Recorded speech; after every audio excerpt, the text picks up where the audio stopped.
I want you to succeed at things that you never thought were possible, and I want you to fail at things that you never thought were possible. But I just want you to take that failure and move forward. Black men are 6 times as likely as white men to be murder victims. They are 2.5 times as likely to be unemployed. They finish last in practically every socioeconomic measure from infant mortality to life expectancy. And some feel that black men in America seem almost an endangered species.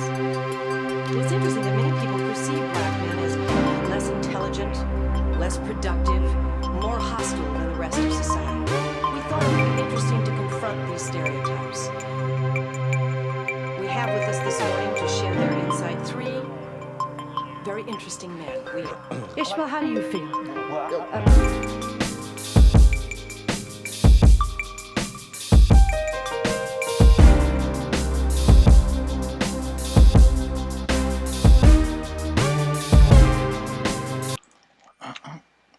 Over here. Good evening, everybody, and welcome to the Imperfect podcast. I am your host, El Ray.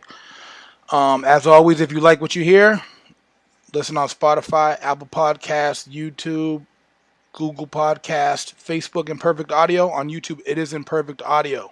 And if you don't like what you hear, do the same thing. I feel like every time I get to a Thursday, everything gets crazy. So everything was smooth the whole week. Then I leave work, my battery's dead on my car, and then it's downfall rain all the way home, and then my central AC is making crazy noise. But we're gonna keep it moving as we always do and stay nice and smooth with it. I feel like when it comes to art now, I don't have any idea what works for art or what works for hip hop. Like I was talking about it last week on my podcast. We had a man that flew over Lower New York and drew it out of his mind, and he's seen as nothing. And Picasso is held up like he's the greatest artist ever. And with that being said, my guest tonight is one of the best lyricists I've ever heard, and you've probably never heard of, which is insane to me.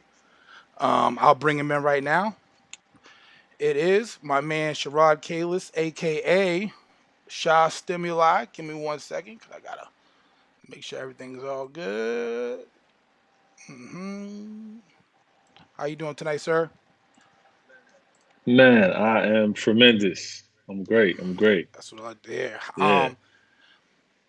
So other than making music and still making good music, what kind of you doing now? Family, life, kids, all that good stuff.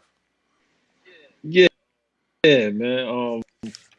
I just been growing, man. I just been growing. I'm in education, say 6-7 years, and I work at Carver High School in Atlanta, Georgia, as a graduation coach. So I'm somewhat like a counselor, the students to make sure that the senior class is graduating. I work with the actual commencement ceremony. I locate dropouts, try to find alternatives for a lot of students that that are not doing too great in school. It's a rewarding position, the job really, because it's something that I think my soul desired after the music thing was not say it didn't work out, but it wasn't fulfilling like it started out. My dream kind of. My husband got 2 boys, 5 and 1, or almost Ooh. 5 and 1. So yeah, I'm full time with them right now, trying to teach the 5-year-old I have to read. 3 and girls, so you don't have to tell me. I know exactly how it is, and I'm ahead of you yeah, with that. yeah, So yeah. I'm late, man. I took the slow road to it. I lived a lot of my 30s, and then got married at 37. So yeah, I'm enjoying it though. I like how I did it. Took my time. So I mean, Yeah. So, it's crazy. Like my intro to you, which is like when I saw the following that you had online, I was like, what's going on? Because I think it was like 2011. I was playing basketball in Boston. Somebody came up and they were like, I just came back from NY. This dude is the dopest dude I ever heard in my life. And I'm like, what? okay, this dude is the dopest dude I ever heard. He's Yeah. from New York. So Everybody from New Yeah. York, everything from New York is always the dopest shit up. No offense, but I'm like, all right, so No, who is the I get dude? it. I get And it. he's like, Sha Yeah. Stimuli, and I'm like, who? He's like, Sha Stimuli. I'm like, I heard you, and he's like, yo, don't bullshit. You got to listen. And I'm like, okay, what's the albums? Tell me what the albums is. You know Yeah. what I'm saying? Let me know what I got to get. And he said he's got an album called My Soul to Keep, and he got a mixtape called Unsung Volume One. So I'm like, all Mm. right, let me show some support. I buy My Soul, like I found it and bought the CD. I have it somewhere, Hmm. and then I Wow. found Unsung. I can't remember where I found that. It was probably like a mixtape something. And then I heard the song Savior. When I heard that, Mm. immediately the line was, I have it written down right here. They made a million, sell them children crack. I'ma sell a million and then pay the children back. It was fucking over after I Mm. heard that.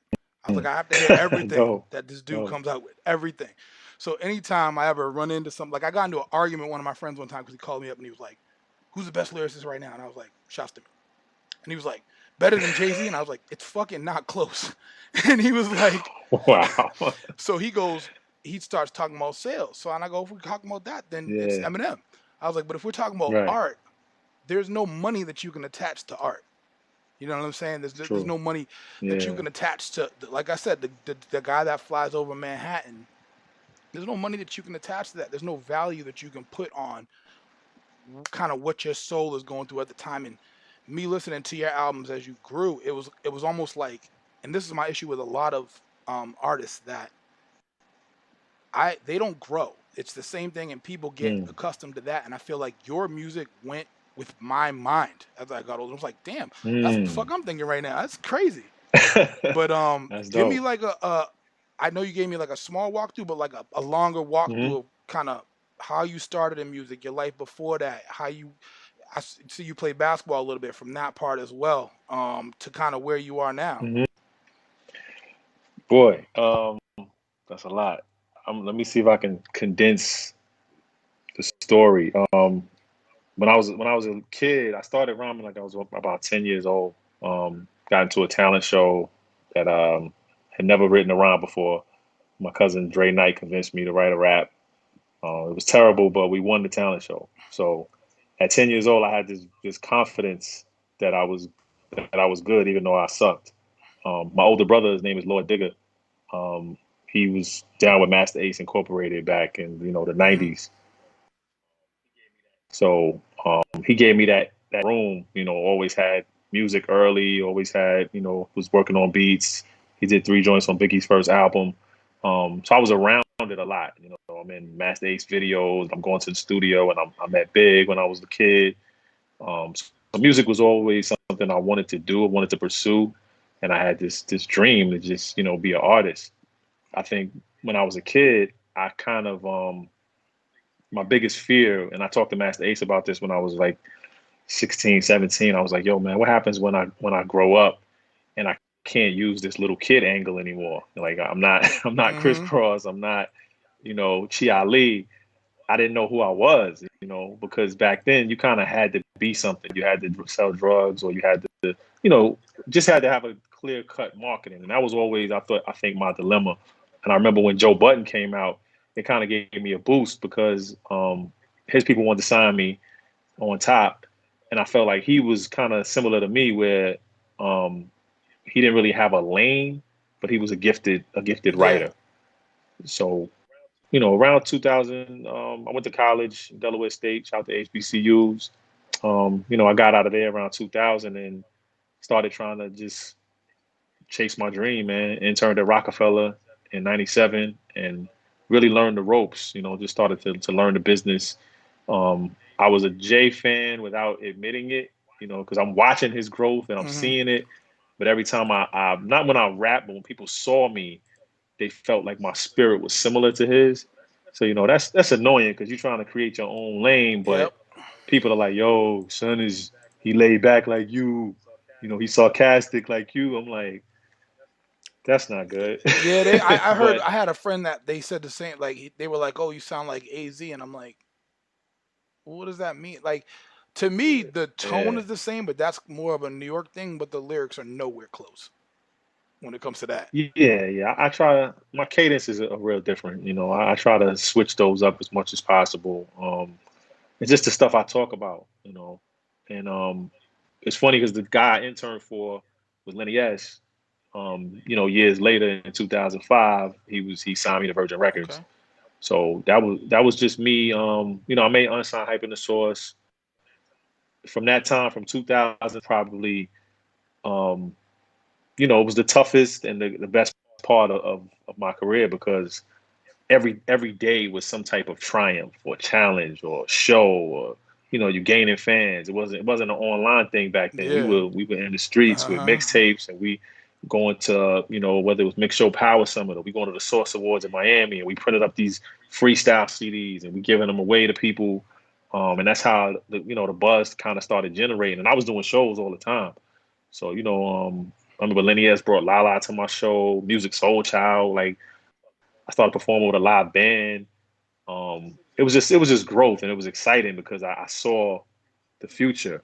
Um, but as I got closer and I signed that deal with Virgin Records, um, you know, I think it was just I hit a stall.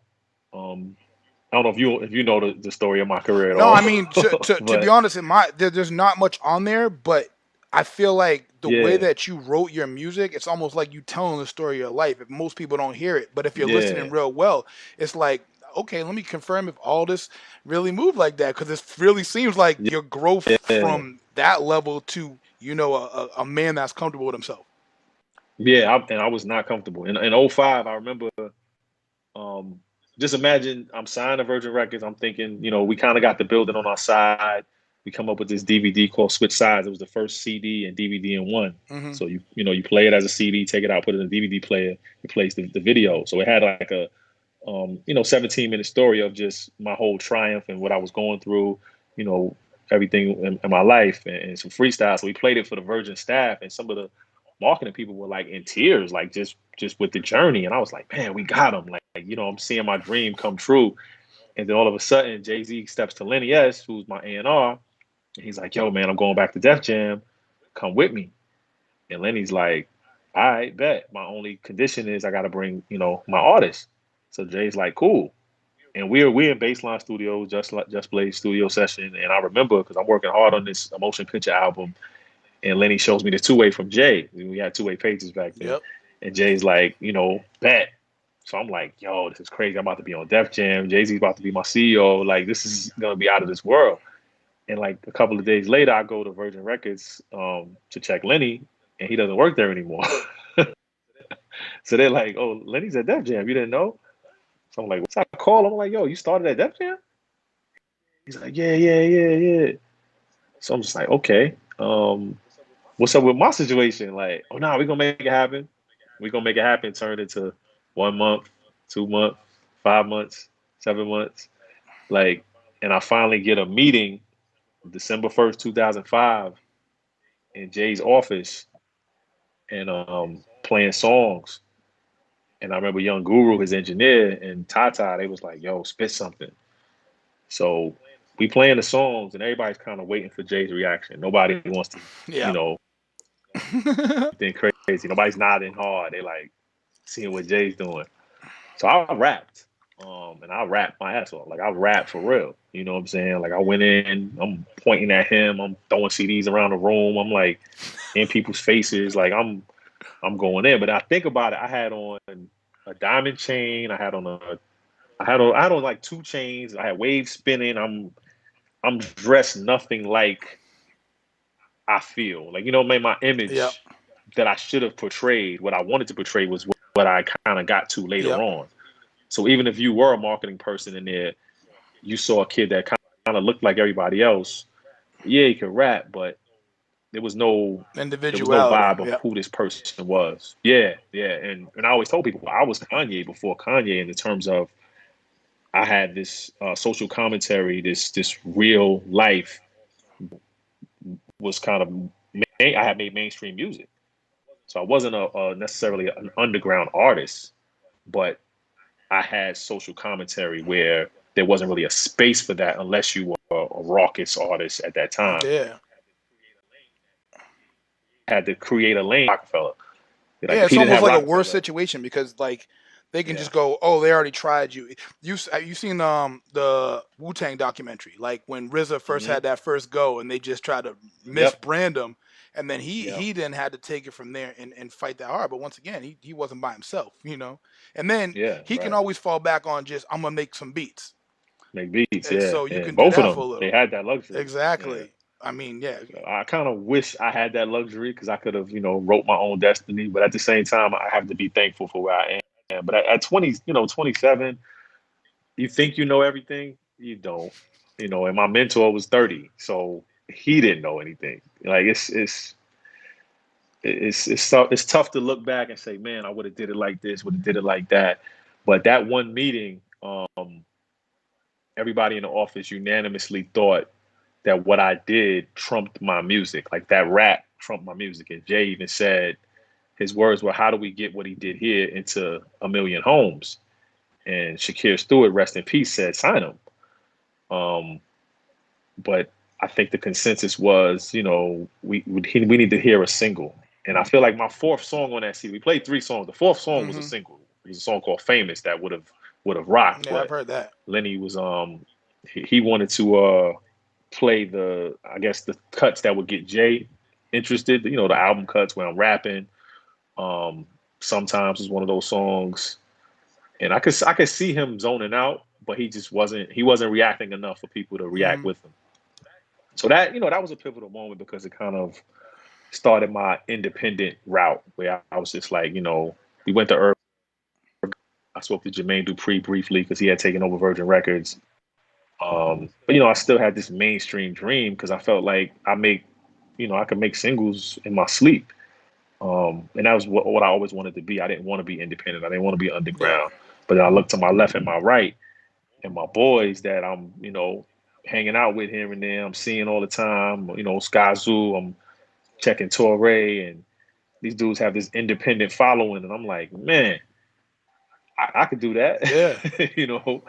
I'm talking to Sean Price, and he's like, he went from being on Duck Down and kind of trying to get mold to being this underground independent legend. And I went to the A3C festival out here in Atlanta, and I'm with Torre, and he's selling merch, and I'm like, what the hell? Like, there's a whole nother world out Oh here. yeah. Down south. I was telling somebody that the other day. They said that somebody in the live said, does he know that you're his biggest fan in the world? He knows. I told him. Wow, I So appreciate that.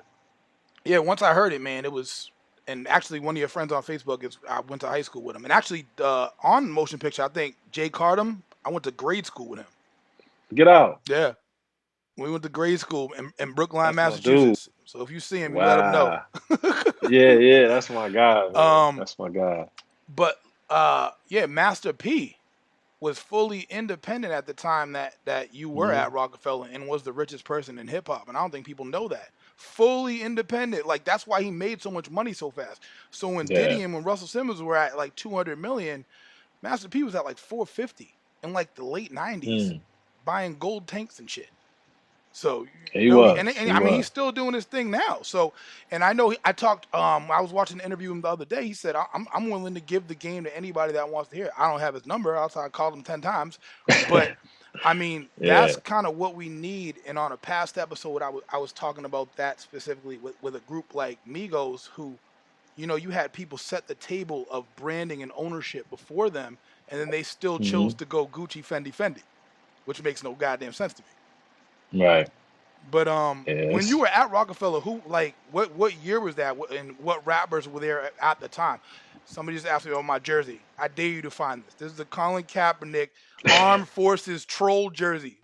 All That's right. hard. That's hard. But yeah, who was there for Yeah. artists at the time? Like, was Kanye there at When that I time, or was it like when more I Dame? in when I interned, it was '97. That was when Jay first started. That was in my lifetime. That was the first, So like the Big second L. album. But nah, Big L wasn't. He was never signed. But when I was going through the whole Virgin Def Jam, when I was trying to get from Virgin to Def Jam, that was when they had Beans and Free, Yeah, um, Young absolutely. Guns. Young Guns. Kanye was Yeah, yeah, because Kanye was Kanye did there. Blueprint one. Yeah, I was there when I went to the first showcase that had Neo, Tierra Marie, Rihanna, and this group called Black Butterfly. So I got to see Rihanna with these baggy jeans, um, unpolished. Tierra Marie, she had a single out, and Neo stole the show, and everybody was like, "Wow, he has a future." I mean, and So once that again, was Neo's a person that can just sit back and write. I'm surprised you don't do that. yeah. You don't ghostwrite? I well, that's how I got my deal. Because when I first, when Lenny first got the job at Virgin Records, he was trying to sell them on me, so I had to come in and kind of write for people. Yeah, I mean, the writing thing is it's a politics game for a lot of it, and it's with timing because I would get calls for Diddy songs, and I didn't have my own studio, and then I would turn stuff in the next day, like, oh, it's crazy, but his man did something last night. I'm like, this is too much, Yeah, you exactly. know. Because you mastering some shit and you hold it up, and then it's like, oh, we don't need this. It's like, the fuck am I Yeah, doing? Um, and then flows get stolen, so that's another thing. When they tell you they didn't use it, but then you hear that they used it, yeah, that's that that's that, that another thing. now you're messing with the contracts, and if you're too small, you got to see if it's Yeah, worth it for you to get a lawyer and pay that money. yeah, Yeah, I know, I know how all that works. I mean, I'm a yeah. designer, so I I design a lot of shit, and people will steal it, and then I get so fucking mad, and people are like, "Why are you mad?" And I'm like, I feel like you're stealing out of my brain. Nobody else can Mm, fucking do this, and I feel like you're stealing the shit right out of my brain, and I don't like that. It's I always, especially when it comes to Kanye, I always reference the Punked, the MTV Punked that they did with him, where they tried to act like they hmm. were gonna shut down his whole set, and he took his Yeah. fucking music and took all the tapes and got in a truck and drove away before they could even tell him he got punked. And I was like, I don't know another artist that takes their shit that seriously. Nah, he's different, man. I used to write for Double XL before I signed, so I remember I would use that to kind of get in and interview people. So I interviewed Young Guru one day at Baseline Studios, Jay Z's engineer, and Kanye came in there, and MTV was doing a segment called "You Heard It First." So Kanye, I was able to sit and watch him play. He had "Hey Mama." It was like 4 or 5 songs on College Yeah, I Dropout and heard that some mixtape on like the next maybe album. 6 months before the album came out. Yeah, yeah, and he was like standing on the table. He believed in his art so much, and I'm just sitting there like, oh my god! I thought this guy. I didn't know. I knew he was a producer. Like I saw his name on credits, but I was like, this guy's about to change the game. He believed in himself so much. It was Yeah, inspiring. I think it wasn't until one of those Rockefeller tours where Dame brought him out, Hmm. and that's how it went from there. That yeah, that because I had the original College Dropout mixtape with the real Yeah, Lauren me Hill too. sample. So Yeah, when I me heard the too. real one, I was like, Yeah, "The fuck is this? Lalina Johnson? Who's that?" yeah. And he was a huge fan. Like I went to his house. Like when he heard me on the DJ Boom mixtape because I think Boom hosted it, and I had two freestyles on there, and he lost his mind. Like, yo, who is this kid? And Oh yeah, I yeah, feel like if fun. you I feel like if you was from Chicago, he would have grabbed you because he brought Twista and Yeah, Common back from the dead, and that I Common know, I album know. was He my changed favorite their album ever. Common B. yeah, mine too. Yeah, he changed their lives. And I I thought about that at that time and how that it's all connected to Jay, man. Like, well, I feel like crazy. so it was like that Def Jam turnover was like after that whole Nas Stillmatic and the beef that he had with Nas, right? Hmm. And then Russell Simmons signed him to Yeah. Def Jam, and then he did the Dame shit, and yeah, I got that. Hmm. So I imagine you run into a lot of kids that are rappers, Yeah. because I Yeah. run into a lot of kids Of that are course. rappers, and when you listen to them, first of all, what type of advice do you give them, and are you even able? Because I know my friends that are rappers are always like, "I'm the nicest person that there is," and I'm just like, "All right, like, I get that." Now, Mhm. other than you, let's move forward. But can you humble yourself to even listen to their music if it's not good? Totally. Totally. And what Yeah. do you Yeah. tell them as Yeah. far as advice when it comes to the industry? Because I talked about this a couple episodes back as well. When Joe Button interviewed Little Yachty, he didn't know about his own goddamn deal. Right.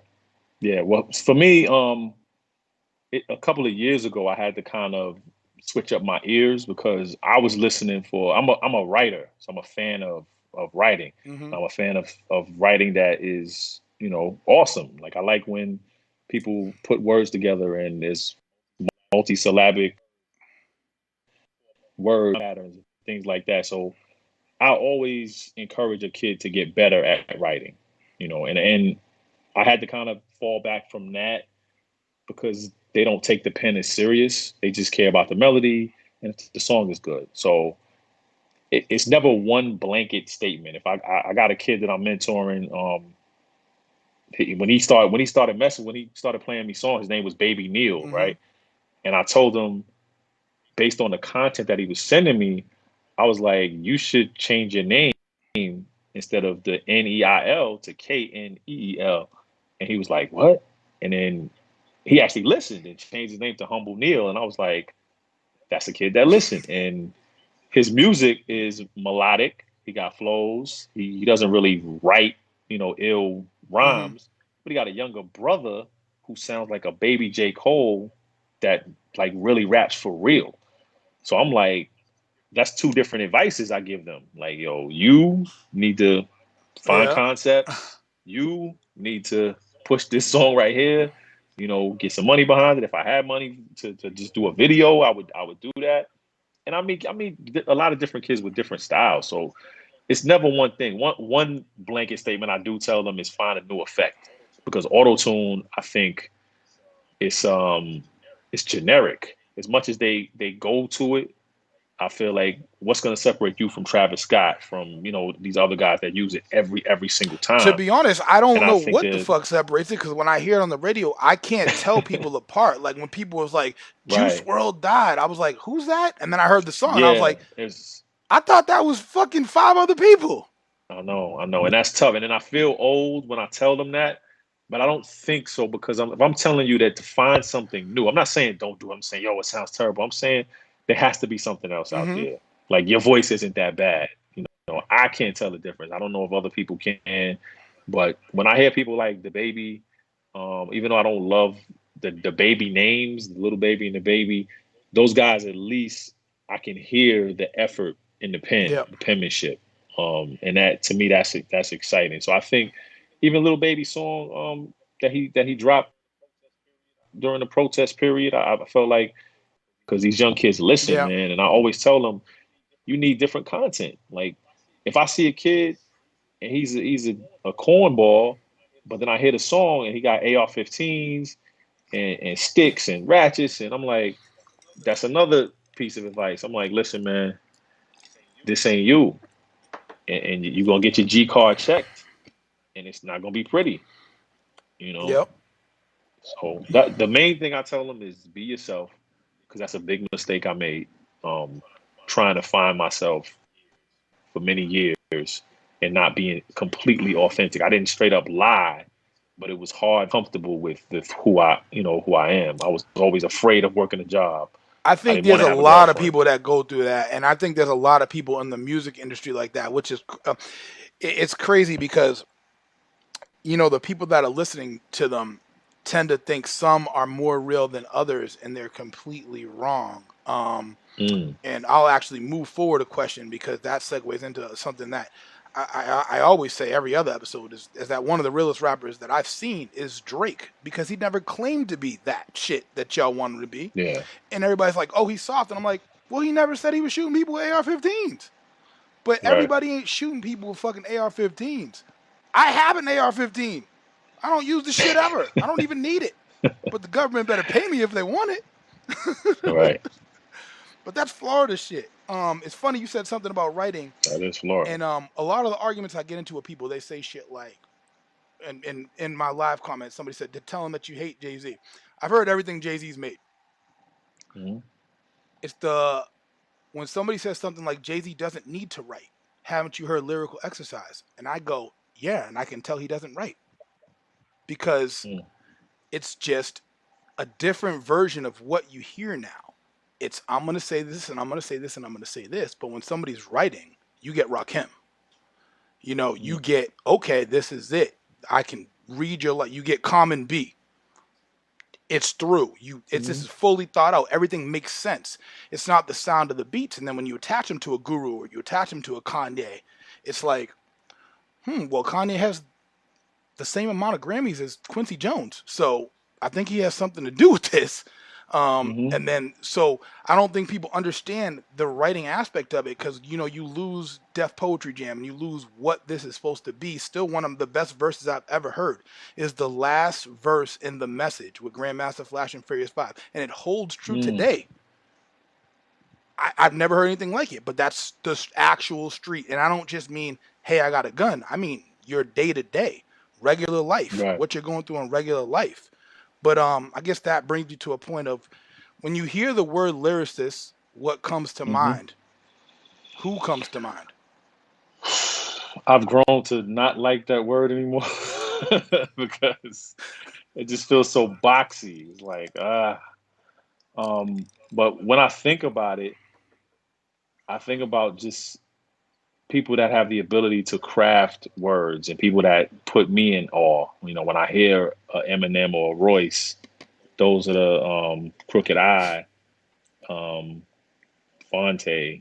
Those are the guys that when I'm listening to the setup words and the meaning, and then how far they go with the rhyme scheme. Um, like a Saha. I think Royce really amazes me. His last album's ridiculous. His last two Just albums are ridiculous. yeah, and he the way he omits the rhyme pattern for maybe one or two bars and then goes back to it. I think that's something that's slept on because it's not easy, and I made myself my last album myself on 4 bar rhyme patterns, and Hmm. nobody cares. Nobody's gonna sit there and be like, "Yo, he rhymed 4 things." Like every verse, I don't just give you 2 things that rhyme, so I gotta go for 4, and that to me that's a sign of one, I care, it's talent, and it's just it's meticulous. It's showing you that this is not just I'm not just doing this. This is a craft that I'm good at, and I think that we've gotten away from that in music to be good at something. And but those are the people that I think about. Eminem's last album, even if you don't like Eminem or you're not a fan, just the way he weaves words and the way he finds things to rhyme with each other and still make sense. Eminem is It's a thing of the goat to genius. me. I had this Yeah. conversation a couple episodes ago, and it's weird the way that you started off because it's almost the exact same thing that I said, except I said it in the words of when I listen to lyricists. I get amazed when I go, "Oh shit, I can't even say that in slow motion. Mm. I can't even repeat what was just said in a rhyme."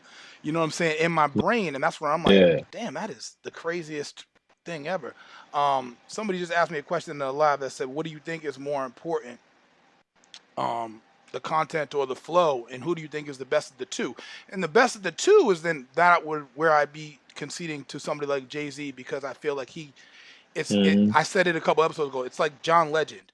He's not the best singer, but the complete package is great. Yeah. Yeah. He wins that battle because of his journey has been so apparent. Like we've seen everything he talks about. So that last 444 album, I think to me it brought him back as possibly the greatest because he was able to talk about his own experience and it wasn't on the block anymore. It was his issues with his wife. It was talking about family. It was talking about his mother. It was talking about his kids and everything he was going through. And his flow, he does his thing on there. Um, but the best, I don't know. I don't know. Oh, unquestionably. I Yeah, I said really, that to somebody the other day, and they were like, "Who's Royce?" And I was like, "Man, get the fuck out of here." yeah, I heard Royce Bad is Meets he's Evil really he's one, really so it's not, talented. for me. It's Oh my whatever, God. and I mean, it's almost like when he came back. It's the same thing we were talking about earlier. You gained a confidence in yourself that it's a Hmm. combination of I know I can flow and I don't give a fuck what you think.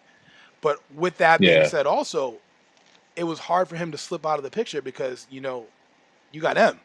So if M just goes, "Hey, I'm bringing you Yeah. back," then you're back, Right. no matter who the fuck it is. Yeah, they fell out for a minute, so that's what we try to hold on And I to. mean, even with that, because But now when I look at lyricists now, um, I saw like the freshman freestyle, whatever that bullshit was, and I said, "This is the worst shit I ever seen in my hmm life." And y'all are lucky that Joyner Lucas and Little Dicky were not there because it would have been fucking over. mm, Have you heard Little Dicky? yeah, I have. Yeah, he can rap. He The can Sway rap. I think freestyles are Joyner's crazy. amazing. Joyner's a beast. Yeah, Joyner's one of those.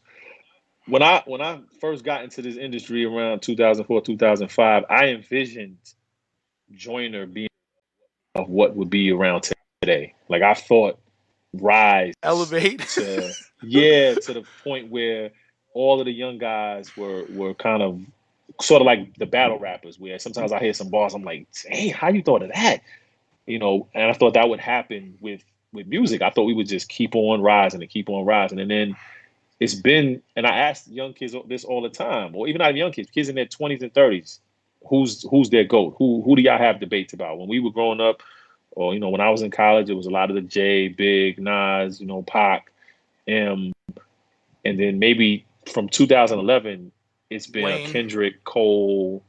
Right, well, yeah, Wayne has been up there, but it's been a Kendrick, Cole, Drake conversation for the last what 10 to 12 years for that generation. Oh yeah. They don't got nobody else. Like I'm like, well, who, as far as rapping and mainstream, who's coming in? And they're like, it's a blank. And that's the part that kind of like makes me think, all right, is the game really changing to the point where you don't have to be a great wordsmith at all? Yeah. And even still, who are the icons? That whoa. Who's pushing the culture forward? That that's a great statement because you get to a point where I know who's pushing the culture forward, and that's Kendrick and J. Cole, but they're not at the top of everything. And I hate when people say like, "Oh, rap is dead," because we don't choose what we're putting out there, and that's one of the hmm kind of another J thing that I'm like, obviously with you, it makes it even worse because now I'm like, Yeah. you're going to hinder the empowering music in light of making, this bullshit last forever. And like I said, where we go, the NBA players took all the shit that was done before them and said, I'm doing that hmm shit. LeBron said, okay, I seen, Iverson said, I seen what Jordan did, I'm doing that shit. And Iverson changed the whole fucking NBA. Right. And then in turn, now you Right. get to LeBron and Kobe and their self branding, and Steph Curry puts, Under Armour on the map. But now in music, hmm we just said, Kanye built his own shit. That's what I'm talking about. Kanye built his own shit. You know what I'm saying? He had said no to Nike, which is insane, and then was still successful. And then now you have a group that comes after him that just goes, all right, we're just gonna go back and get some designer shit, and that's what it is. And I'm like, what was the point of all that? You're not taking anything into account. Um, hmm that's a great point, and I always think about that. It's like they haven't taken and improved on it. It's almost become this battle between old and young, which is why I always try to watch my statements because I never want to slander what's going on, but I pay attention and I listen when the young boys tell me who's hot. Like I like the kid YBN Corday, mhm. but how far is he gonna get? Because he's somebody that I think that could really push the culture forward. And it's not just because he's rapping about real life; it's just because he can be an iconic figure. Yeah. Um, but I don't know who's like who are they looking to? Travis Scott, Little So Baby? I Like I don't mean, I don't know. I'm done with Travis Scott, and it was something as simple as this. I was watching the episode of The Shop with LeBron, and they were and Uh-huh. LeBron was like, "Why are we even worried about getting the Grammys? Why don't we just start our own shit?" That's what LeBron said.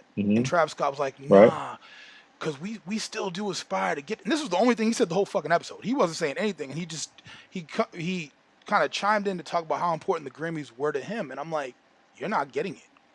You're really not getting Yeah. it. And if you're not getting it, you're so far behind the idea of what it is." And all of them are like that. All of that mindset is like that. I'm not gonna. I think the Little Yachty shit where he went on one of the shows in New York and was like, "I'm not gonna rap on any old shit." The difference with Lil Yachty is that he knows his shit sucks and he said it and he's just like, listen, I was rapping in my room and I make money. So whatever. That's fine. I respect all that if that is what it is. The problem is now when somebody takes that shit and calls Right. Tekashi 6ix9ine shit hip hop, and I'm like, no, give that shit another name. Give that shit another genre. Hmm. Because that's not what it is. And I can't deal with that. But I guess we'll move forward into I, some mentoring type stuff. You got something to say? no, I was just thinking when you mentioned Kendrick Cole and Drake, all of those guys are in their 30s now, and it just makes me think about the icons that I looked up to when I was in my 20s. They were still in their 20s, or even when I was a teen. Like these guys were young, and they weren't. It wasn't just because of the music. It was one. It was what they said. It was how they represented themselves in interviews. It was what they believed. Like if you saw Pac in an interview like that, he's not going to have that comment, and that's what made people gravitate toward him. That's what made people want to follow him. That's what made me learn from a lot of these guys. It wasn't just 10 Crack Commandments was a real lesson. That was these guys were giving you I said jewels, and I I don't said know. Tupac has some interviews that are better than rappers' entire albums. And they're like Oh yeah, of 15-minute course, interviews. The one of about course. on MTV, I think it was about Christmas. Epic Hmm. shit. Epic. Yeah. But I guess let's talk about some mentoring. And anytime I argue with a racist that thinks he's not racist, the comment that I get is, "What does the black community need more of?" Or what they say Mm. is, "Well, how do we save the black community?"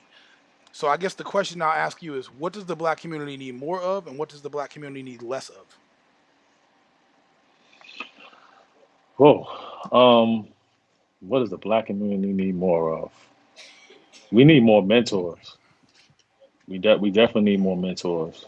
Um, Me being in the school system for the last couple of years, I look at my phone and I got hundreds of names of Mm-hmm. kids that I can physically reach out to, that I know, that I've spoken to, and I can't be a mentor to all of them. But I think about how many of them to give them words growing up, and that's something that we all need. That's something that I needed that I didn't have, you know. Um, and I think it's important with the young men and young women because I never want to sound like I'm preaching to them when I say something as simple as call yourself king instead of nigga, right? That may sound corny to them, but if there's a mentor group, a bunch of guys saying the same message, and they're hearing it over and over, and they're hearing us address each other in a certain way, and we have our pants up, it changes the way they view themselves. Yeah. That that we need because we're out here shooting each other, joining gangs to feel like we belong somewhere.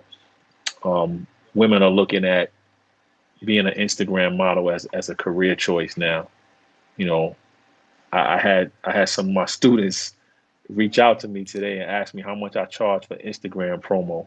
And these, they're not girls that are, going to show themselves online, but the mentality is that this is a viable option for me to use the platform to make money.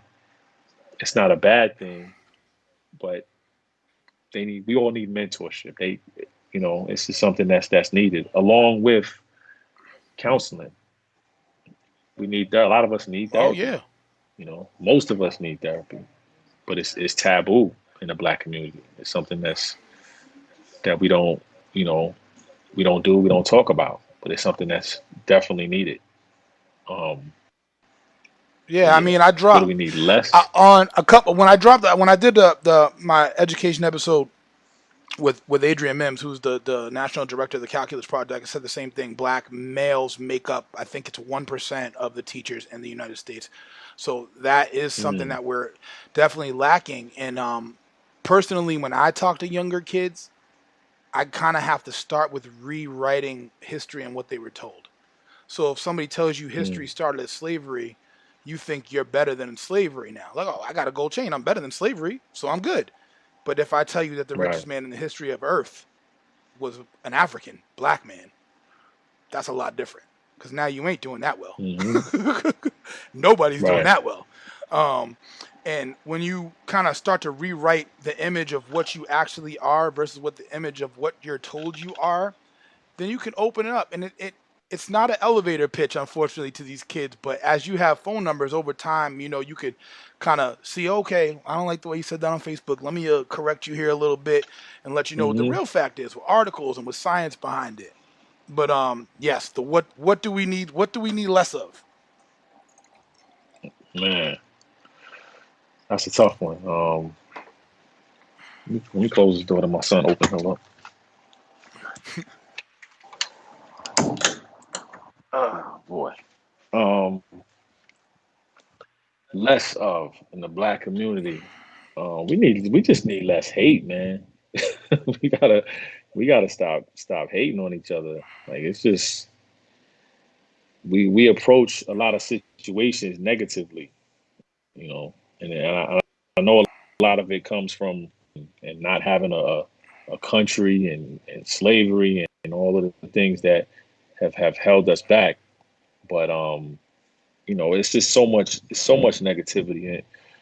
Even online, a lot of times when you post something, you're worried about people saying something negative, and that's just like one of the things that comes out. Again, working with kids, I see it all the time. If I stand up in front of a group of youngsters, I think one of my biggest fears is that somebody's gonna say something out loud that's gonna be negative, and that's just how they wake up. They go through things and they wear it. You know, Mm-hmm. um, just a lot of tough stuff that kids are going through. Man. I always think about the youth and the next generation. Oh, unquestionably. I mean, where we're Yeah. at now, without question. So when you like, do kids ask you specifically about kind of what's going on now, and by that I mean like the Black Lives Matter movement, and what do you tell them as far as that? Um.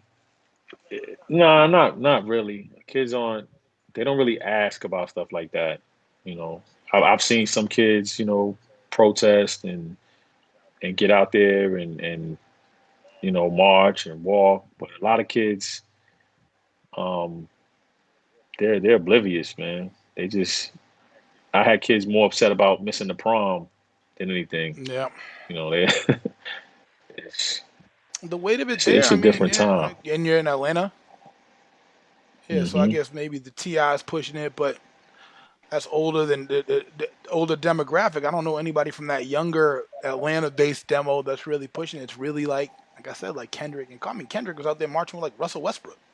Even Kanye was Yeah. marching. So Man, and I work across the street from where Rayshard Brooks, the guy yep. got killed at the Wendy's. Hmm. Yeah, my school's across the street, and they burned that Wendy's down that we were going to every week. Yeah, I interviewed. So that's One of my previous shows. I interviewed a gay porn star that was right in front of it when it happened, and he was protesting really Black Lives Matter. Yep. He wow. actually had it on his Facebook Live, and I was like, "Yeah, you want to be on the?" And we did a whole podcast episode. And the next day he was in D.C. in front of somebody ripping a monument down. So it's Mm, crazy that it doesn't take on a life of its own. But I guess, have you seen Queen and Slim? I haven't Oh, watched it yet. great! Is it It's good? absolutely great. And it wasn't down on my paper, but it's just something I was thinking about. Definitely watch Hmm. it because it's very, very powerful. In terms of misinterpreting the impact, as well as joining kind of the following, because you got some people that misinterpret it and they're looters, and then you got people that know what everything's about. And somebody asked me, okay, why are they looting their own neighborhood? And my immediate answer was because that's all they fucking know. Yeah. What do you think they're gonna go to the Yeah. courthouse? No, they're gonna walk fucking 5 feet and blow some shit up right there Yeah. because that is what it is. And then, contrary to what you believe, black people don't own the shit in black neighborhoods. I know you think they do, but they don't. True. A lot more down That's true. south. There's a lot more black ownership down south, but up north, we don't own shit. Mm. Um, Yeah. That's real. what That's real. advice would you give your 18-year-old self? Whew, man.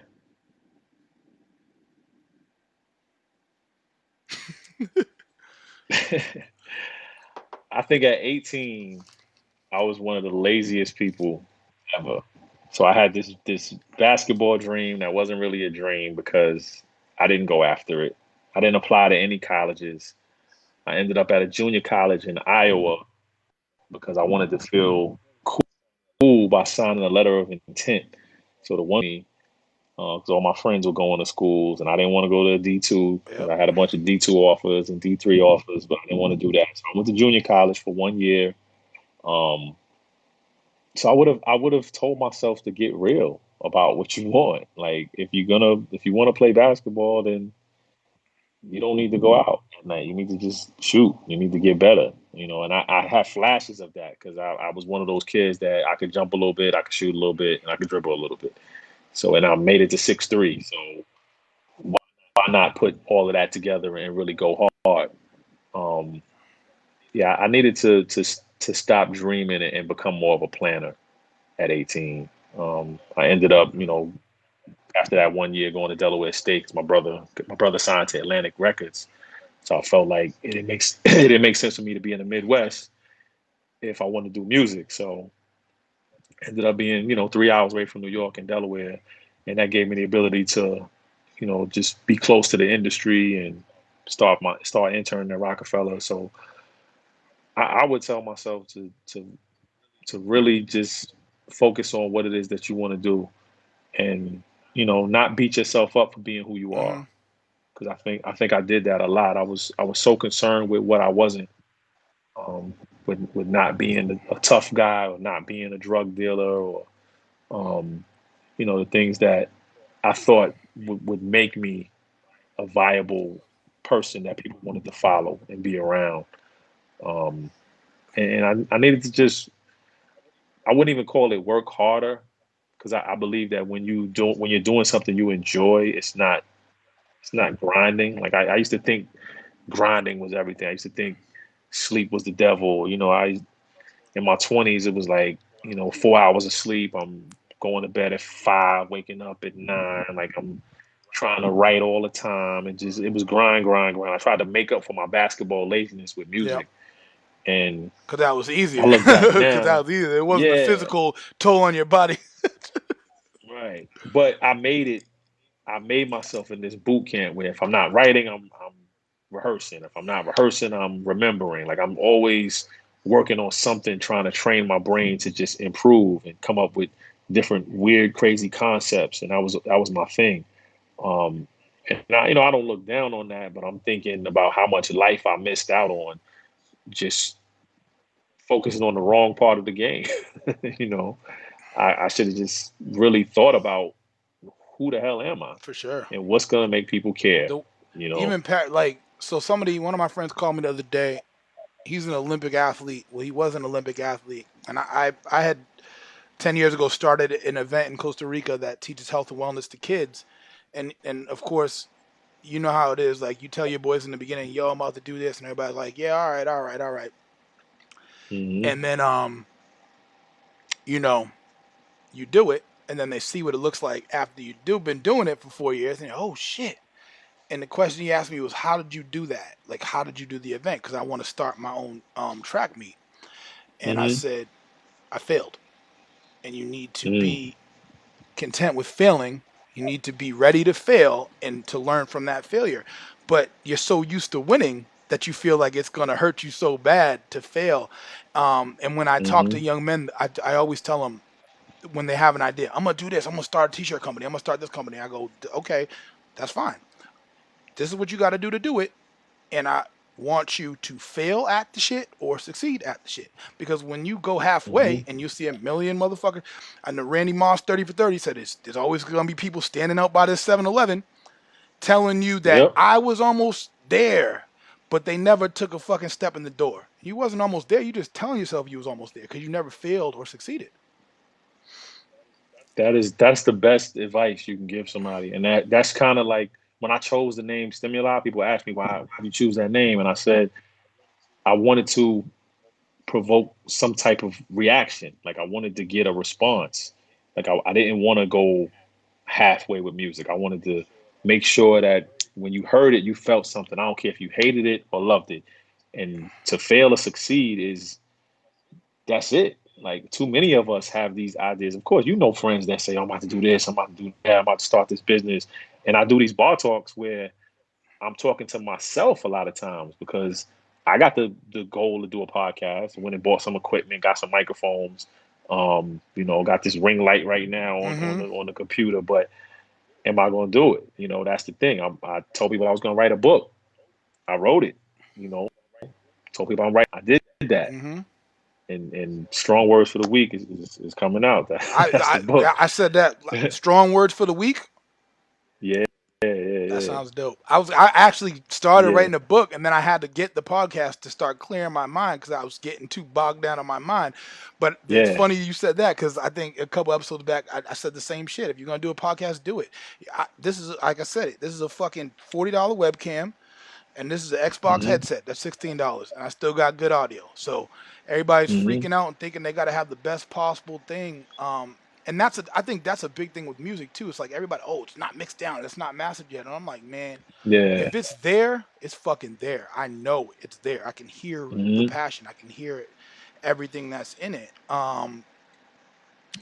Do you personally have a story where you felt that you kind of, and I know you said you have a lot of numbers in your phone, so I imagine you do, change somebody's life, like that you knew, like, damn, they're going bad, and you kind of intervened and changed everything around? I mean, yeah. There's a lot of people that I can't say a lot, but I've over the years, every year I probably get social media message that says I was feeling this way. I heard this song and it changed everything. And to me, I always tell people I used to care about views and numbers, but when I get one of those messages, it trumps everything because one, I have the ability to respond because I don't have Uh huh. hundreds of thousands of followers. So that's very important to me, and I feel really good about that. But I got into education because of those messages. When I get them, I'm like, man, I wish I could know this person, right? And I remember talking to J. Cole one day because he happened to be in a neighborhood of my school, and one of my students was like, "We just saw J. Cole down the block." I was like, "We ain't seen no J. Cole down the block." So I wasn't stunting, but I texted him. I was like, "Yo, you by a car by high school by any chance?" He was like, "Yeah, I just was over there, whatever." So I was like, "Yo, I work there." Like, so we met up on the block, and my principal's a big fan. So we out there talking for like 2 hours on this block. Kids coming up. I had another one of my young boys rap for him. Um, and that's a kid whose life I changed. He's has multiple. He has like 8, 9 brothers and sisters. Been homeless, off and on, and that moment for him was so big. And when he was considering not going to college, I got J. Cole on the phone to talk to him. And something as simple as that, to have J. Cole tell you, "Hey man, don't be stupid. You're a smart kid. Go to college." Like that, that changed his life, man. You know, Yeah, even looking at the and live, somebody was saying that and one of the Atlanta people I missed was Killer Mike. He's definitely doing his thing. oh yeah, They oh said yeah. exactly what you needed at the time was mentorship. I told the story before about basically somebody that was at my school that was doing what you did, and I was like, I think I'm gonna do a private school Hmm. year, and he was like, all right, let's do it right now, and I was like, I was just bullshitting though, because at the time I was just saying shit and seeing what stuck. Yeah. Um, what do you define as successful when you were younger, at 18 versus now? You mean like what did I So when define you as were success in? 18, what did you see as successful? Yeah. And then Oh, what do you okay. see as successful Well, now? at 18, I lived in New York. So from 18 to about 30, the success image was similar because in New York, I don't know if you're familiar with the size of homes and Yep. apartments and Like things I like said, I'm that. from It's Boston, it's so small. it's the same shit Yeah. when it comes to that price. It's it's small, it's expensive. So a car was success for me because I grew up in a home where my mother got into a car accident when I was 5, so she couldn't drive because she couldn't turn her neck. So we didn't grow up in a house with a car after my Hmm. father left. So that was something as simple as that. I wanted to be able to drive places, my own place. Having an apartment. I didn't care if it was a box. That was something I wanted. I really wanted independence, because I had lived for so long just off of Yep. someone else, whether it was my mother or friends or girls I was dealing with. It was just always I was always dependent on someone else. So throughout those years, and 18, I wanted a chain, which is one of the first things I got when I got a record deal. I wanted to show that I had made it physically. I wanted you to see me and feel like, oh, he got it. And the biggest thing I wanted was fame. I wanted, because every time we went somewhere, whether it was a basketball game or a black expo or something where there was a lot of people, the Leo in me wanted people to be like, yo, that's him. That was something that was really, really big for me growing up. And when I got into music, I was like, I just want people to know me. Now it looks a lot different. Um, Now success is waking up every day in this home and seeing my wife and my sons, and everybody's healthy and able, to eat and live. And I look at, the size of my backyard and the rooms, the multiple rooms in the house, and just the space. And I well up with gratitude and emotion that we can go to the grocery store comfortably, and nobody's saying, "Hey, put that back. We can't get that this week." Um, those are the things that are successful to me. And the next level is being able to add to that, being able to say, "All right, let's get the basement finished, and it's not a big deal. Let's put this kid in this school because it makes sense. Let's take a trip somewhere. Let me be able to work from home because it feels comfortable." And being able to have that residual income coming in, where my wife can rest, and it's just a life that we envision that's stress free. Um, Health is always number one. It's just the little things, man. I can't put it in one box, but it's so many little things compiled on top of each other that just every day it's just special, Oh yeah. you know. People think And there's not an in between, man, and it's crazy because like I remember when I was younger, like you didn't realize how fucking poor you were, and now when you get right, older, you're like, all right, yeah, it's fucking $40. Who cares? Whereas younger, your yeah, mom's stressing over fucking $5. You're like, yo, what? It's a Christmas present. right, So no, that's the type of shit that happens. So yeah, exactly what you. I mean, I kind of what I always say to people is that I want to be able to own as much of my time as possible because I know people that have way more money that's than me, it. but they're still stuck. Even with some of Still these stuck. artists, I mean, shit, they're super rich, but you're Yes, going here, you gotta do an interview here, and you gotta go to that, and that I think they didn't expect that. They just thought, I want to be super famous, and then I'll just go over here and hide, and it just don't happen like that. I talk to my wife about that all the time because I know um, what that life looked like that I was talking about that I wanted, and now I can see that my time is so important. Even if I would have done everything I wanted to do and would have had to go on tour and had to just be places, you're still constricted by time. Time is still, okay, Yeah, how much money time you and have, contracts and people. times you need to be Yes, places and how many albums you need to release by a certain amount of time. yes, yes. And I love the idea of what I'm doing now, writing this script. Let's say that gets produced. Okay. That's it. Book is out there. People like it. Okay. Hmm. Like, oh, they want you to do a book sign. All right, I'll do that. Even with the music now, I don't feel restricted by anything. I may put out some music, but I don't feel like I have to perform or I have to be somewhere or I have to do a listening party. I used to have these big birthday bashes every year. My birthday's August 9th, so I just had a birthday. Happy My belated. birthday parties consisted of bottle popping and flyers, and it was just this big event. Sometimes it'd be a party on, if my birthday fell on a Wednesday, I would have one on a Wednesday and then one on a Saturday. Like, and it had to be this grandiose thing.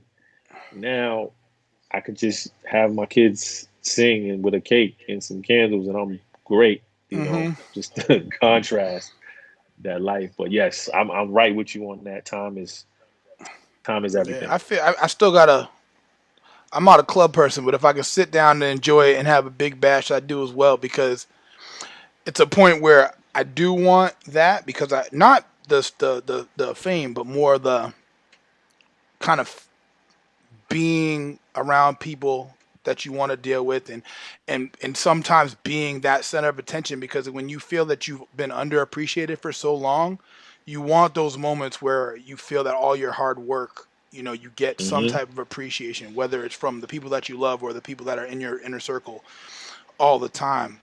We got That's the difference between the club and I would love to do that, what you're talking about, at my house. Like I have enough space now that I you can do you did that, and the you that's did the that's the black dream. legend dream and moved to Atlanta. Yeah. The meme. Yes. Yes. We got four more questions, but the next one might take a fucking I don't even know. Since you a baller, who's the goat? Yeah. Basketball? Yeah. Come on, man. Last dance, baby. I'm, I'm a Jordan fan, man. All right, I'm just gonna say LeBron. We'll go to the next question.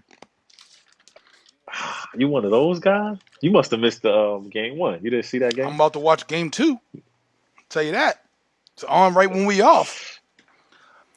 I don't know how your GOAT can miss those free throws and then shoot that terrible three because he's scared to get to the line, man. I mean, I like the guy as a person.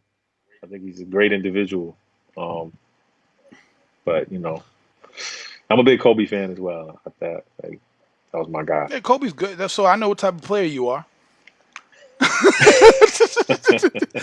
I know what type of player you are right now. Here we go. Man, I don't those guys, man. I used to play a little Kobe-ish, but now if I shoot, if I miss, then we're just gonna have a bad day. I'm just gonna keep shooting. That's how Kobe was. He missed a lot. He didn't shoot 50% from the field like Durant. Yeah, but I used to be a rebounder. I used to be a big offensive rebounder. Like they used to call me the Matrix sometimes. Like I used to really be on the boards and defend. I could defend. Man, I'm coming to Atlanta. We Yeah. balling up. Let's see. Hey, But you 6'3", so hey. that ain't even a question. I mean, and I'm older, so yeah. What do you think about trophies in youth sports? Because I see all these athletes. Well, not really all of them athletes, but psychos like James Harrison that just go, I don't give a shit about Mhm. trophies in youth sports, and they shouldn't give them out at all unless you win. Somebody in the lot said you rebounded your own shit. Listen, I'm not mad at that. I did. I did. I padded stats. I was a good rebounder though. But this is I'm gonna have to deal with this now that I have a 5-year-old son. I'm in the middle, man. I don't really care. Like if you give a kid a trophy and he didn't win, like I don't think it's gonna stay with him for life. I don't think it builds any type of character for him to switch one way or the other. You know, I don't know if you've seen any videos I posted of my son. When my son was 14 months old, he was shooting with correct form on a hoop, Hmm. right? So I'm in my mind, I'm like, yo, this kid is a savant. Like he's gonna be a ball. He wasn't walking up to the rim dunking it. He was shooting. Hmm. And as he got older, anywhere we went, we had to take this little hoop with us. It was always basketball, basketball, basketball. He turned two or three, it died down. He's doing other things, but I didn't want to force it. Now, last year he was 4. He wanted to play on the team. Daddy want to play on the team, so we took him to this basketball league. Right. I was hoping that it was just Hmm. instructional. You know, just show the kids how to play, how to out of bounds, defense, dribble. But after 10 minutes of they put jerseys on the kids and had them go up and down. What did we pay for? Like this is foolish. And the baller in me, you want your son to automatically get that dog in him, right? Rip the Yeah. ball from people. It was one kid there with cuts in his arms, knocking everybody down, making layups. I say all that to say, I watched my son look up at the scoreboard at the numbers counting down, pointing at them. And anytime they gave him the ball, he gave it right back. And I had to take myself away and be like, you know what? This is not who he's going to be for the rest of his life. Like he's 4, he's learning about the world. So if he's 7 and whatever they give him a trophy or he doesn't get a trophy, like it's not gonna change who he is. Like I'm not putting much stock into that. The lessons I give him at home about that trophy are more important, you know. So I mean, the end of the statement is 100% true. Like if you have the support structure there to put it in a form where you can, explain it properly, then yeah, I think especially I played a lot of football, I played basketball, I played everything. Um, that anybody that goes through a football season, they need to get something because it's mm, fucking hard just to go to practice and do that as a younger kid. You can have a bigger trophy for somebody that wins, but there should be a sense of accomplishment, especially going forward into a time where people aren't getting up and doing shit at all. You know what I'm saying? So just yeah. you doing it should be a sense of accomplishment to it yourself. And just him doing it at the time is a sense of accomplishment to himself. He might not take it in that way at 4, even with you explaining it to him. And I mean, at 4, I don't Yeah. even think it was win loss at that point. It was nothing to me. It was like, all right, what the fuck was that? Yeah. But like 9, I guess through 11. When I was 11, I was fucking crazy. I was like Hmm. killer to the max. I don't care what it is. I'm yelling at any. Now the Right. only thing that can make me mad is if like I start doing bad shit or the other team starts doing bad shit. Hmm. Then I'm like, all right, and then like the refs fuck shit up, and then I'll get kicked out the game or something like that. But yeah, I just But if I can teach my son wins and lessons, you know, I still want to have that dog in him. I still want him to win. But if I can teach him, hey man, there's no loss. Like you learning from this. We going to get better. You know, whatever happens. And then I agree. If he gets a trophy for just participating, he may not want it. I don't. I'm not gonna be mad at it. Like I'm not gonna be like, I'll be throwing this in the garbage. Like it is what it is. I'm focused on the bigger picture. unquestionably, Like where are you going in life? Like what are we learning from this? You know, I feel like I don't know. I fucking completely forgot what I was gonna say. it's all good. So I guess we got 2 more questions. Well, actually, it's just 1 more question. So I feel like, in my opinion, between you and Cannabis might be the 2 most underrated rappers I've ever heard in my life. Yeah. Really, I thought cannabis gets a lot of love. I don't Cannabis like it, has a but he great got a lot of love. independent following. I think he did Yeah, an indie album that sold 250,000 copies, just indie. that's Actually, I'll amazing. ask you a whole other question: is that why aren't these rappers independent? Like, why aren't ones that come out of a contract? Like, for instance, Drake's about to come out of a contract. Why doesn't he just go independent? Hmm. You don't need to really press copies anymore. I'll do you one better. Why not sell your own music on your That's what I'm website? saying. Like not even a label. Like That's like, just isn't that what Chance the hey, Rapper's doing? I think he hasn't sold any music. He never sold his Mm-hmm. music. So I think for him to be nominated for a Grammy, I think he had to sell that last one. But he didn't sell music for years. Yeah, I mean, I would have an app. Hey, you like it? Buy it. $5. Like before Little Yachty signed his deal, I think he had something like 2 million subscribers on YouTube, and then got into a deal from there. You could charge $1 Exactly. with 2 million people.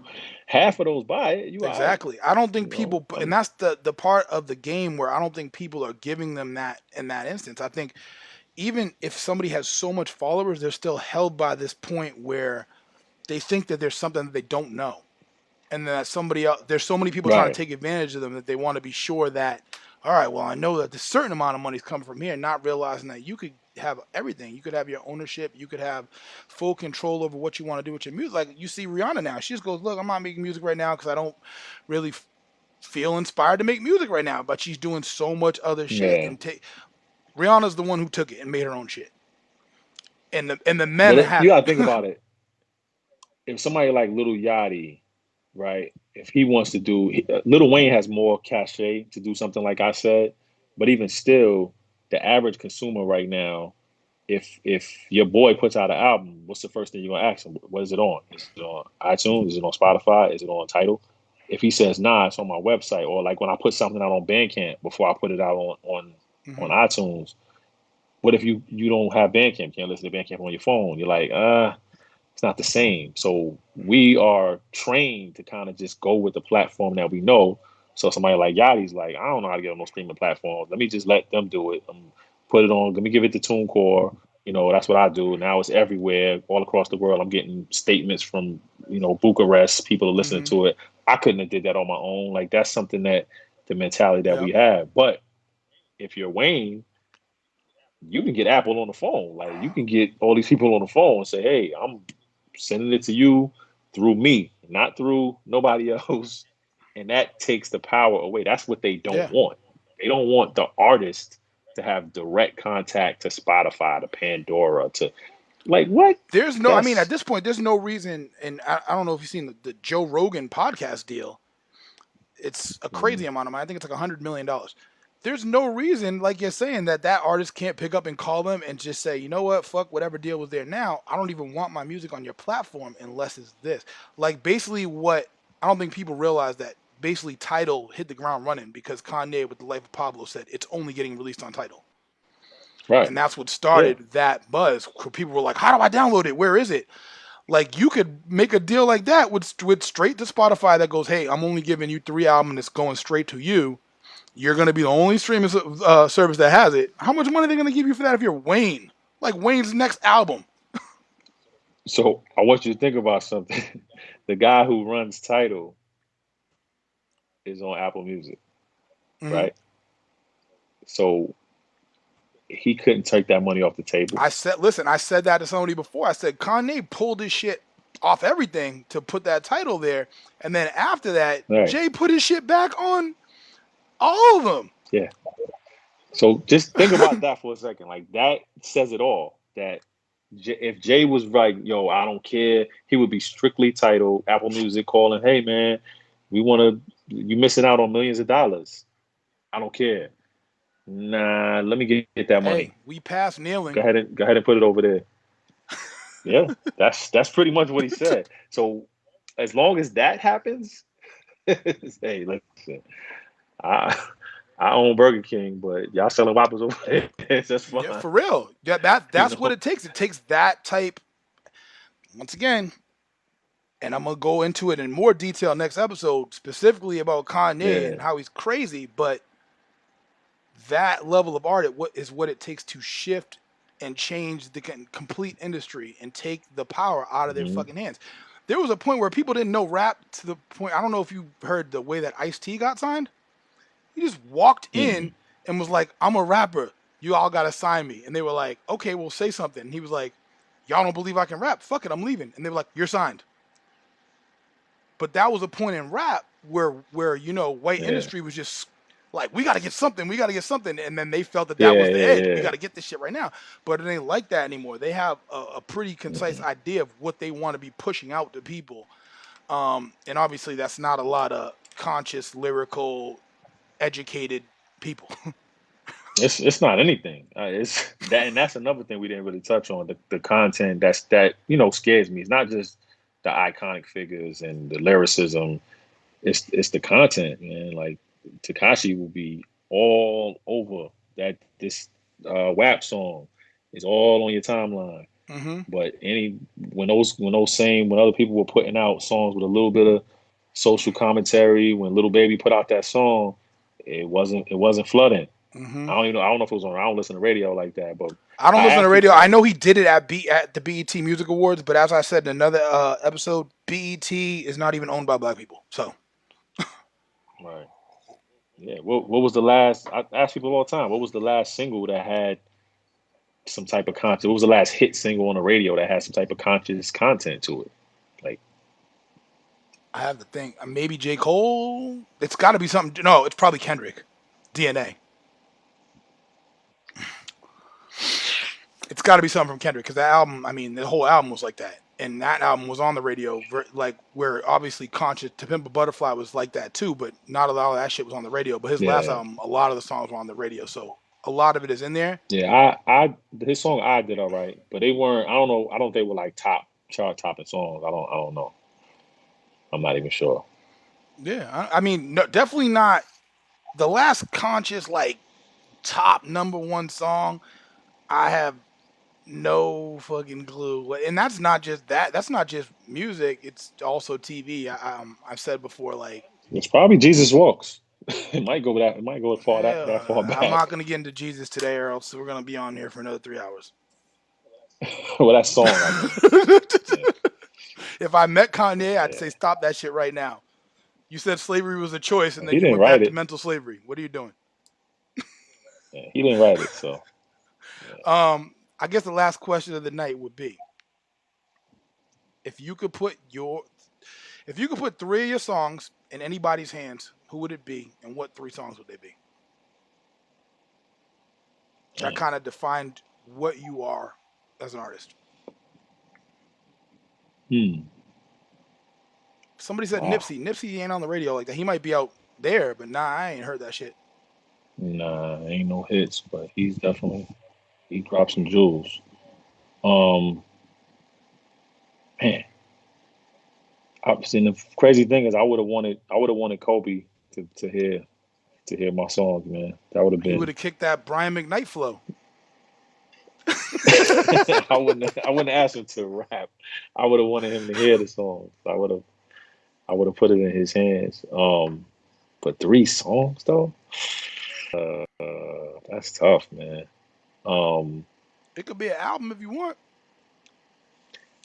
yeah, it's There's no songs off the rules. the Lazarus joint.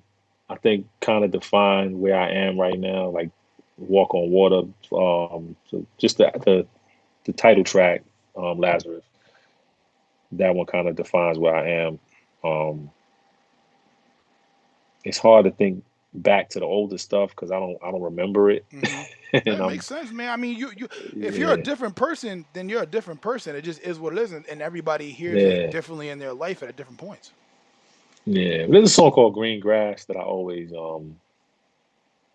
still like when I hear it. Where I just talked about the both sides of having a job and not having a job, and then being in a relationship and not being in a relationship, and looking at the grass being green on the other side.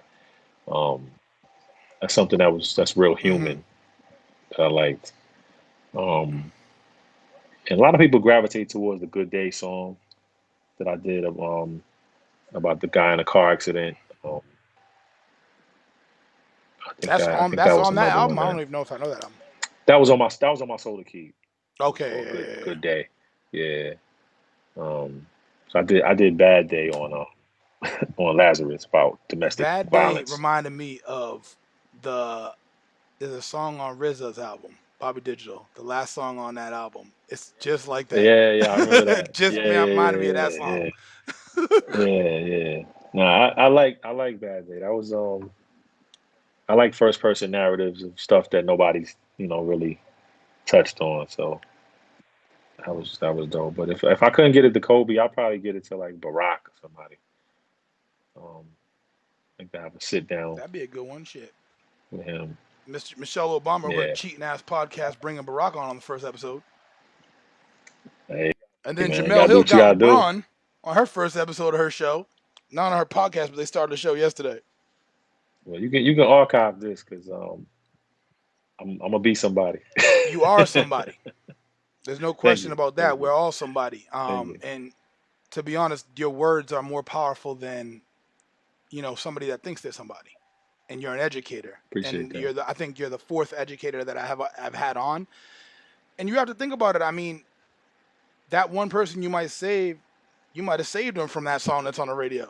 Just giving them that, True. that real type of information of kind of what life's about. And it's not something that you hear for 4 minutes and turn off. It's a constant Hmm. support structure that's there. And I feel like with a lot of the young minority youth, that's kind of what they need, a constant support structure. I didn't have the shit Yep. when I was younger, so I therefore try to offer it to everybody. Your mother tries to keep you alive. Your father's supposed to teach you financial responsibility. Everybody I knew that grew up with both their parents had great credit. I did not. Mm. I didn't even know what it No. was until you fucked it Um, up, and then you have to rebuild it, and then you learn over time. So now yep. I try to tell people, I'm gonna give you this information. You can choose to take it. The information is not for you to be me. It's so you can be better than me, faster than Hmm. me. Um, for Totally. me personally, obviously Savior is the song that I came in on. I love that Hmm. song. Homeless by Mm. Any Dream Necessary. Dope. Homeless is one take, man. Gotta tell you Really? that. Yeah, working with Focus, man. We did that joint. I was thinking about that song the other day because he always talked about how when I came to his house to record it, we working on a beat. He was doing a beat right there, and I'll be writing something. I'll be like, he said it annoyed him because I never reacted to the beat. I just be like, all right, I'm ready. And then when I did the whole thing in one take, he was just like, Oh, you did he have was it. floored. He was like, yo, and I said, I messed up a line. He was like, shut up, don't touch the mic, sit down, let me mix it. So that's another one. I like that song. I like the concept, the way I came up with it. Yeah, that was a dope one. The my mother was my hero, or better yet, my heroine is one of the craziest lines I ever Yeah, heard in my life. Because it was perfect. It yeah, was like a drug segue to this statement, and I was like, "Oh my god!" yeah. It was some good lines in there. Yeah, I like that. And by any dream necessary, man. Yeah, I feel that's like that every day. yeah. When I came up with the concept, because I didn't even have a beat for it, I just started coming up with those words, and I was just like, this is a lot of us, especially when we really don't know what to do. It's like, yo, I feel like whether it's marching or just making some statements or just being active, like what do I do? And I was so grateful that I was at least able to speak to youngsters every day, and at least say I'm doing something, because it was a time when rap felt like this is not enough. Yeah. So These making these so it's songs funny you is say that not because somebody enough. said to me, they were like, "Look at what's her name? One of the Kardashian, the one that's with Travis Scott, Chloe, Kylie." uh, So the other Kylie one, on her yeah, Instagram had a sign that said Black Lives Matter, and somebody was like, "That shit's fake. Look at the reflection." Blah blah blah. She wasn't really there, and I'm like, "Let's be serious here. What's more important, her being at an airport hangar holding a sign, or her posting it on her Instagram, hmm, where she has the second most followers on Instagram, wow, only behind yeah, like Ariana Grande?" that's So crazy. I'm like, you gotta think about that. I think the impact's a little bit Yeah, more on her Instagram than it would be if she was just standing in a fucking airport hangar. So people overthink it, but the message is the message no matter what. And if you're supporting it, you're supporting it. yeah, Maybe you don't got enough time to do the shit and show up there for in real life, but that lets hmm, lets people know where you stand. I would also give the honorable mention of the song New Jordans, which is absolutely dope, and even the poem too is dope. oh yeah, that song meant a lot to me, man, because it really showed my growth. It was the first time I spoke on working in education on a song, and it was really written on a line to buy Jordan. I didn't actually have to. Like, I woke up with the intent to get online about Space Jams, and then when I got there, because I had a ticket or I had already been there, they let me right in. But I saw people on the line. I was like, wow, what am I doing? Like, I never did this in my life. But I told my wife that morning, I was like, yo, I'm about to go get these Space Jams, and I want your blessing that I'm about to spend $200 on some kicks. And she was like, it's fine. She's like, It's okay." But yeah, and I started thinking about it as I saw the line, and the words started coming to me. And yeah, that's a dope Oh one. yeah, unquestionably. I tell I Yeah, only wear when I wear shit out, whether it's like Yeezys or whatever, all that shit's fake. Somebody said to me, I can't wear fake shit. And I said to him, well, by the time you even know it's fake and you won't, I'll be in a different fucking country right, with the money that I saved. And I'll be putting the money right, where it belongs. Especially with Jordan. And other than his recent donations, which I think really had to do with Kobe and LeBron. And I think Kobe, even what he turned into, yeah, had to do a lot with LeBron. And but before Kobe left us, he became a great dude, man. And it sucks because everybody's always like, where are the black leaders? And my answer is always like, you fucking killed them.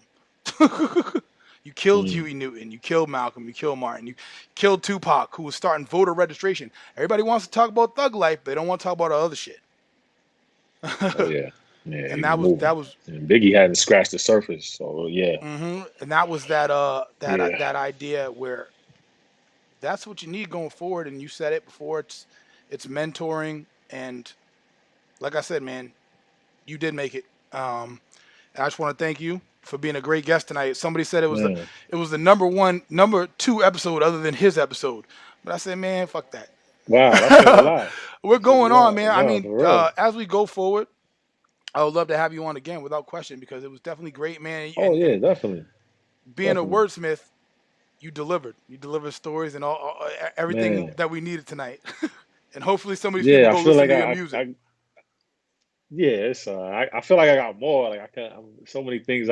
You stumped me a couple times. That's dope. I like Well, that. Yeah, the way that I think is outside the box. It's funny. I posted some shit on yeah. on Facebook earlier that was like me explaining how I think to somebody else, and it's me as an alien. Somebody else is talk because I don't want to hear. I don't want the normal shit because the people that I bring on here are normal. They're doing extraordinary things. Um, Mhm. and people are holding up people as if they're doing extraordinary things when they're not. And I don't like that shit. I like to True. hold up the people that are. I wish that I was famous enough to go just like what Kanye did to Comment and go, hey, look at this shit, and just hold it up for everybody to see, so that we can inevitably change the world. But shout, That go is ahead. it right there.